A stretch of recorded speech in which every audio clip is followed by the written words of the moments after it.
नमस्कार। आपकी अंदर बैठा हुआ परमात्मा को मेरा नमस्कार, मेरा प्रणाम। मैं एक रिटायर्ड प्रोफेसर हूँ, सिविल इंजीनियरिंग का नौकरी करता था।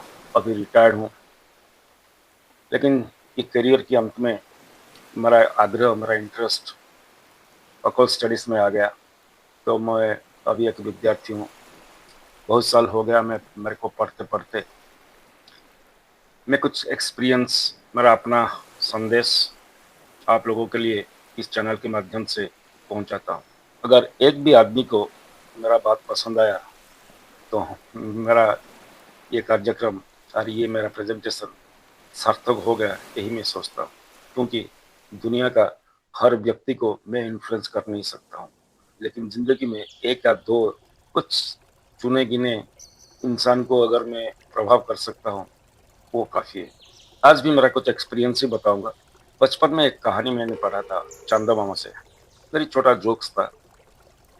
एक आदमी जा रहा था, उसको मालूम नहीं था, पता नहीं था कहाँ पोस्ट ऑफिस है।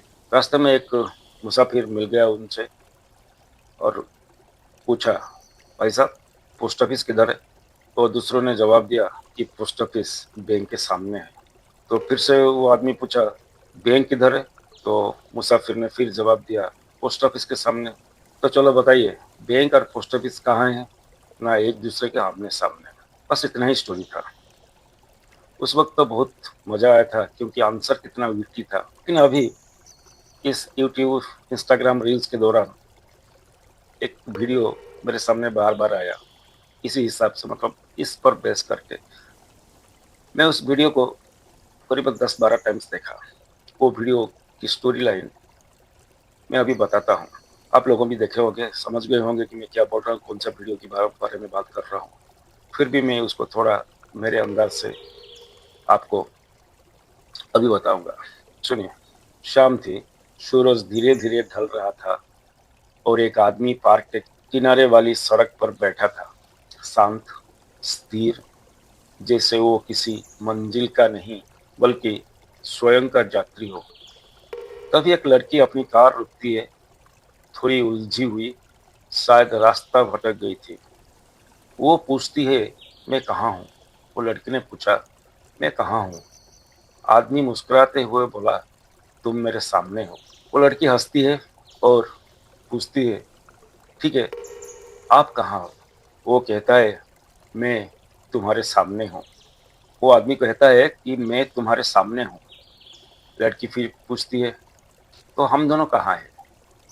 आदमी जवाब देता है, हम दोनों एक दूसरे के सामने हैं। ये कुछ शब्द थे, पर उनमें था एक पूरा सत्य।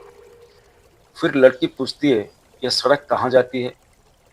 आदमी मुस्कुराते हुए बोला, सड़क कहीं नहीं जाती, जाना तो हमें होता है। सड़क कहीं नहीं जाती, जाना तो हमें होता है। उस एक वाक्य में छिपा है मैनिफेस्टेशन का मूल सिद्धांत। रास्ते अपने आप नहीं चलते। ऊर्जा तब बहती है जब हम चलना शुरू करते हैं। ब्रह्मांड इसी दिशा में खुलता है जहां हम अपनी नीयत और विश्वास रखते हैं। हम सोचते हैं कि परिस्थितियां हमें आगे ले जाएगी, पर सच ये है, हम ही वो चुंबक है जो अपनी दिशा तय करते हैं। फिर लड़की पूछती है, अगर आपको दिल्ली जाना है तो? आदमी मुस्कुरा कर कहता है, मुझे दिल्ली नहीं जाना है। लड़की उसे देखती है और कुछ कहना चाहती थी, पर शब्द नहीं मिले। वो कहती है, भाई साहब माफ कर दो, गलती हो गई। आदमी ने जवाब दिया, ऐसे सवाल क्यों पूछते हो जहां माफी मांगनी पड़े? वो बोला, नहीं, मैं बस वही हूँ जहां होना चाहिए, इस पल में। यही तो सबसे बड़ा रहस्य है।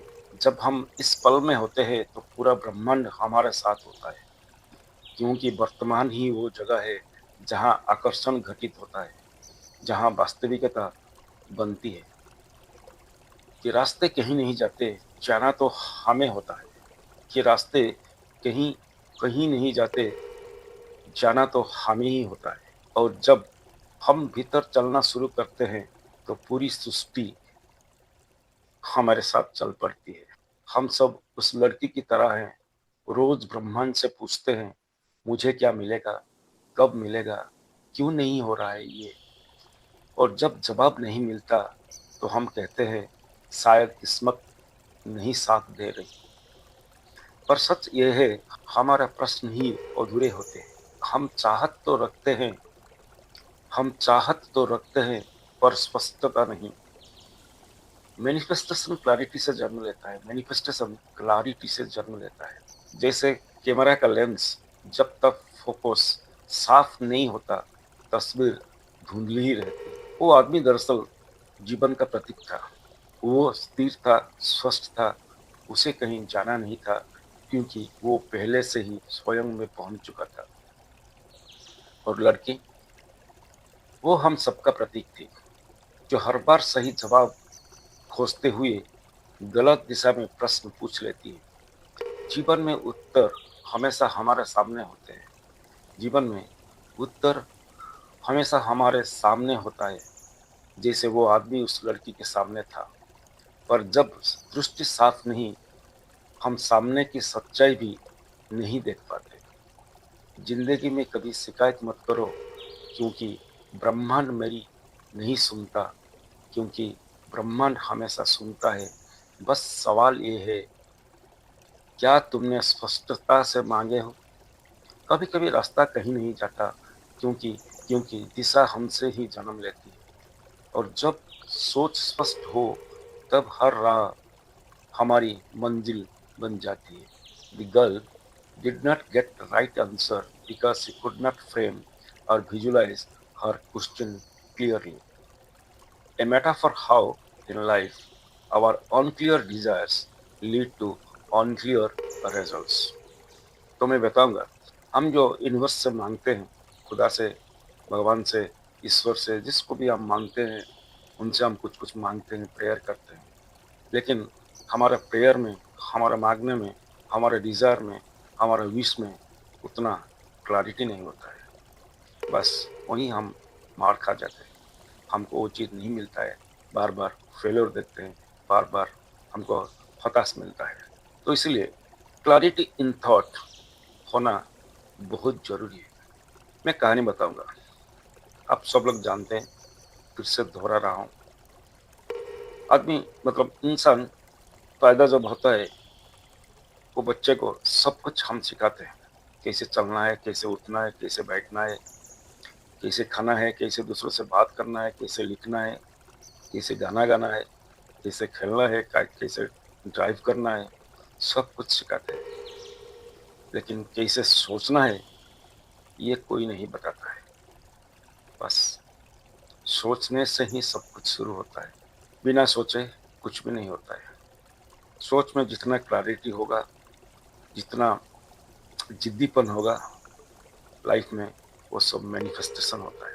साइकोलॉजी कहता है कि जब बच्चा पैदा होता है, जन्म से 7 साल तक माँ की प्रभाव रहती है, और मदर लाइक की प्रभाव रहती है।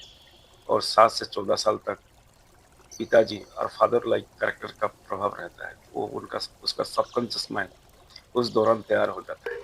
माँ होता है इमोशनल, बाप होता है एक्शन ओरिएंटेड।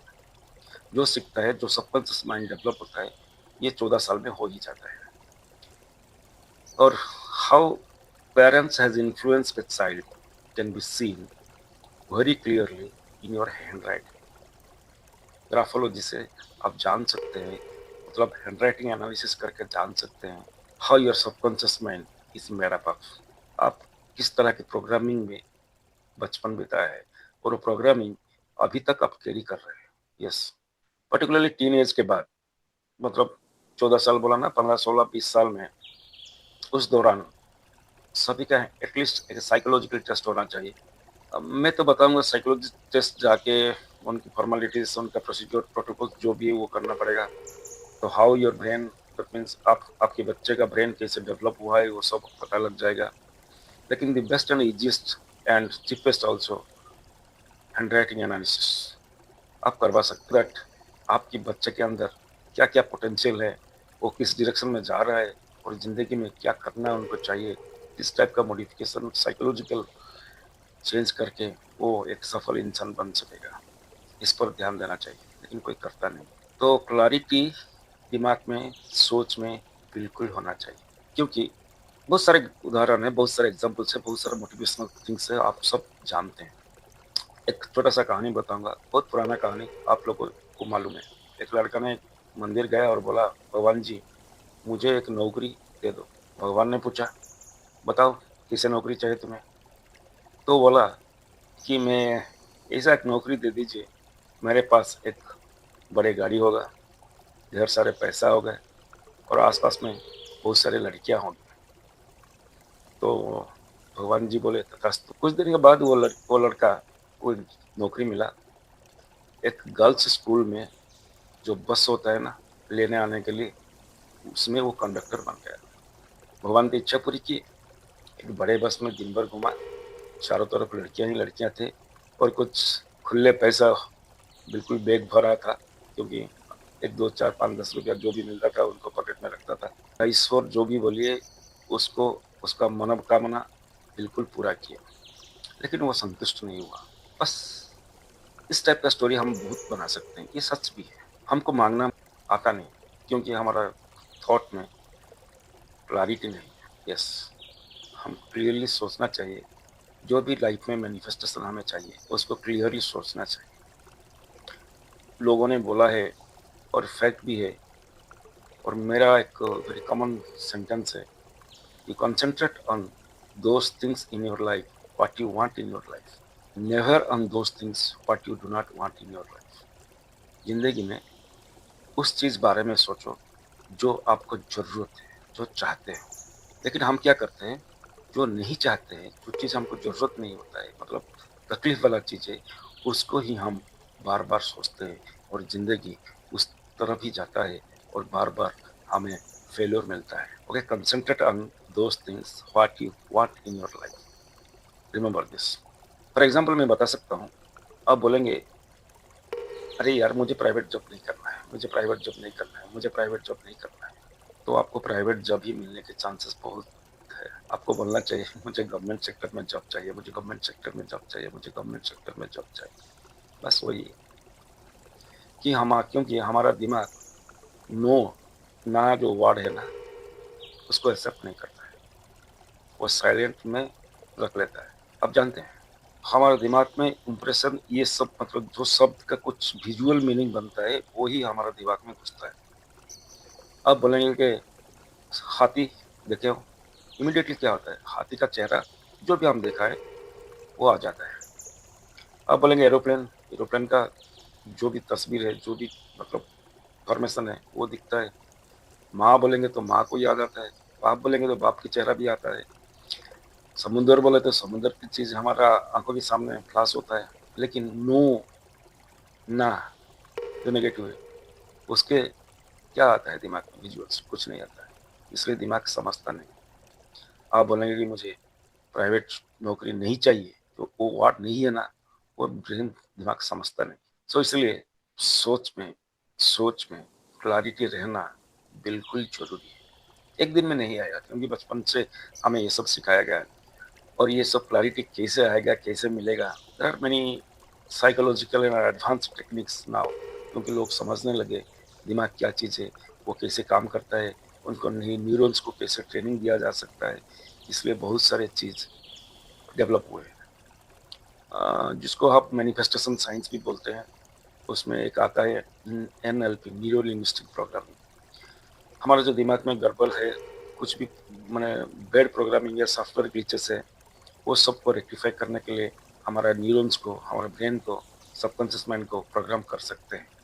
टाइम लगता है, गाइडेड चीज होता है, उसको हम NLP बोलते हैं, और बहुत सारी चीजें। लेकिन उससे आसान तरीका एक है जिसको हम EFT बोलते हैं, इमोशनल फ्रीडम टेपिंग टेक्निक।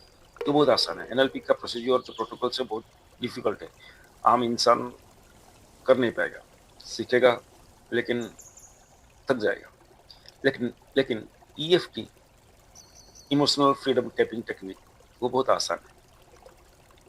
कुछ सीख लिए और आप रोज आराम से, आराम से, बहुत आराम से आपका सबकॉन्शियस चीज को चेंज कर सकते हैं। और जहाँ आपका लाइफ शुरू हो सकता है, आपका लाइफ का मैनिफेस्टेशन, हर मैनिफेस्टेशन, मतलब हर आपकी लाइफ की हर विश रियलिटी में बदल सकता है।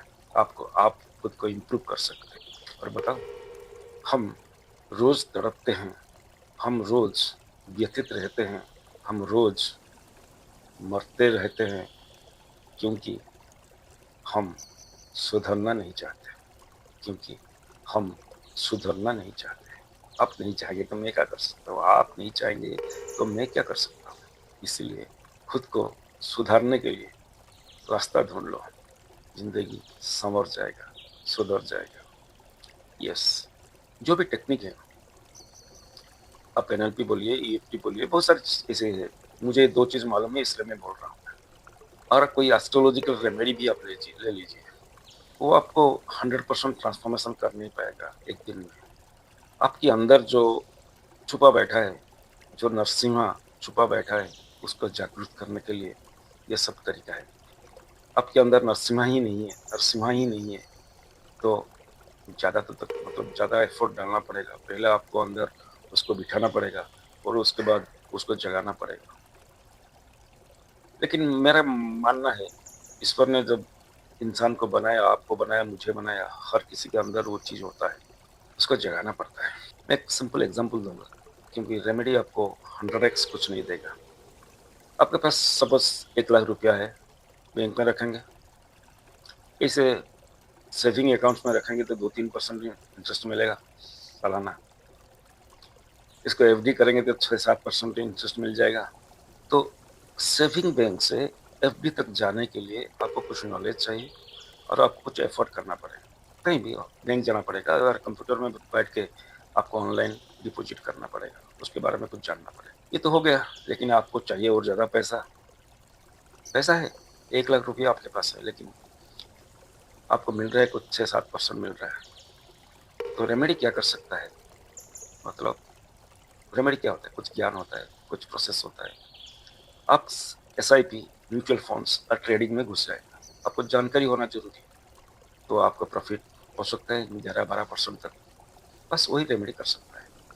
आपका 0 से 11-12% एक दिन में झटका में नहीं हो सकता है, आपको धीरे धीरे होना पड़ेगा। 1 लाख को 1 करोड़ बनाने में वक्त तो लगता है। एक गाना सुना है ना, प्यार की पहला खत लिखने में वक्त तो लगता है। इसलिए आपको प्रोडक्ट को, आपको लाइफ को, आपको मैनिफेस्टेशन को, जो भी आप जिंदगी में चाहते हो, उसको बड़ा करने के लिए वक्त और एफर्ट लगता है, लगता है, लगता है। मैंने बोला ना, कुछ रेमेडी करोगे, कुछ करेक्शन सुधरोगे, तो 7% वाला इंटरेस्ट आपको 11% हो जाएगा। लेकिन 70% होने के लिए बहुत वक्त लगता है, बहुत वक्त लगता है। और ये हो पाएगा आपके पास अगर स्किल है और सोच 100% क्लियर है। आपने सुना होगा, यूनिवर्स में हर टाइप का वाइब्रेशंस फैला हुआ है। It is available, all type of vibrations, frequencies are available. आपको अभी विविध भारती का गाना सुनना पसंद हुआ, आप क्यों नहीं किए? आप रेडियो मिर्ची का गाना सुनना पसंद किए, रोमांटिक गाना, तो रेडियो मिर्ची लगाए। तो आपकी जो वाइब्रेशन है उस वक्त का, वो आप ट्यूनिंग किए और आपका वो गाना मिल गया। बस ऐसे ही यूनिवर्स में everything is possible, everything is available, all frequencies. आपका हार्डवेयर कैसा है, आपका सॉफ्टवेयर कैसा है, वो और आपको क्या चाहिए, उस चीज को आप ट्यूनिंग कर दीजिए। आपको वही गाना, वही एफएम बैंड और रेडियो आपको, और ये टीवी चैनल आपको मिल जाएगा। क्या होगा, फाइन ट्यून करना पड़ेगा, ट्यूनिंग करना पड़ेगा आपको। आपका जो जिंदगी का ट्यूनर है ना, उसको ठीक करना पड़ेगा। ओके, तो आज के लिए इतना ही। नेक्स्ट वीडियो में मैं बताऊंगा, ईएफटी के बारे में बताऊंगा, ईएफटी के बारे में, how to change your inner feelings, how to change your anxieties, how to change your failures into possible good results. जिंदगी को बदलने के लिए छोटा छोटा, वो पहले फंडामेंटल में बताऊंगा वो क्या चीज है, और धीरे धीरे सब कुछ बताऊंगा। जुड़ते रहिए। Thank you, thank you, thank you. नमस्कार।